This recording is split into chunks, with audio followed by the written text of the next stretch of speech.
Minha família me expulsou de casa quando eu tinha 17 anos porque acreditava que eu nunca seria ninguém. 12 anos depois, eles descobriram que a pessoa que humilharam era a única capaz de salvar todos eles. Eu ainda lembro do barulho da porta fechando. Não foi uma batida forte. Foi pior do que isso. Foi um fechamento calmo, controlado, definitivo. O tipo de som que uma pessoa faz quando já tomou a decisão e não está com raiva suficiente para perder a compostura. Depois veio o som da chave girando do lado de dentro. E então a voz do meu pai atravessando a madeira: "Você fez sua escolha. Agora viva com ela." Eu fiquei parado na calçada por um tempo que não sei medir. Com uma mochila nas costas, algumas roupas dobradas de qualquer jeito lá dentro, o carregador do notebook que eu não tinha mais porque ele ficou dentro de casa, e sem saber para onde ir. Era uma quinta-feira à noite. Tinha garoa fina. A rua estava quase vazia. Meu nome é Rafael. E durante muito tempo eu achei que meu maior erro tinha sido não ser o filho que meus pais queriam. Levei anos para entender que o problema nunca foi quem eu era. Era quem eles tinham decidido que eu deveria ser antes de me dar qualquer chance real de mostrar. Desde pequeno minha família tinha uma imagem clara do filho ideal. Meu irmão mais velho Bruno encarnava essa imagem com uma naturalidade que eu nunca consegui imitar. Boas notas sem esforço aparente, aquela confiança de quem sabe que quando entra num cômodo todo mundo percebe, facilidade com palavras, com pessoas, com as situações sociais que para mim sempre pareceram cheias de regras não escritas que eu não tinha aprendido. Meus pais olhavam para ele com aquele orgulho tranquilo de quem acha que fez tudo certo. Eu era diferente desde sempre e da forma mais inconveniente possível. Eu gostava de desmontar coisas. Passava horas no meu quarto tentando entender o que havia por dentro de aparelhos que todo mundo tinha desistido.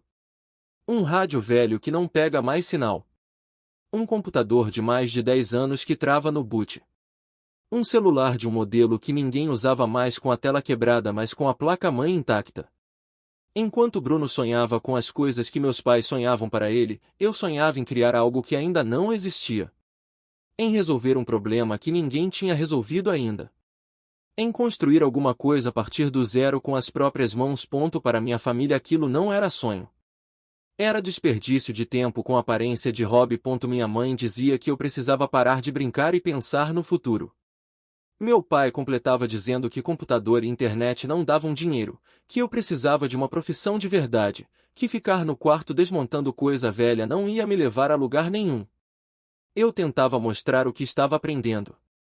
Tentava explicar os projetos. Tentava traduzir para uma linguagem que eles conseguissem entender porque aquilo importava. Eles ouviam o suficiente para responder e logo mudavam de assunto. Até a noite que mudou tudo. Eu tinha 17 anos e estava trabalhando num programa que eu mesmo tinha desenvolvido ao longo de meses, aprendendo o que precisava aprender enquanto construía, corrigindo os erros que só aparecem quando você tenta de verdade. Era uma solução simples mas elegante para um problema que eu tinha identificado observando como pequenas empresas do bairro desperdiçavam tempo com processos repetitivos que poderiam ser automatizados. Eu não sabia ainda a extensão do que tinha construído. Sabia que funcionava e que ninguém que eu conhecia tinha feito algo parecido daquele jeito. Meu pai entrou no meu quarto sem bater, o que era o jeito dele, e viu a tela. Ficou olhando por alguns segundos. Depois a discussão começou. Não foi uma discussão nova.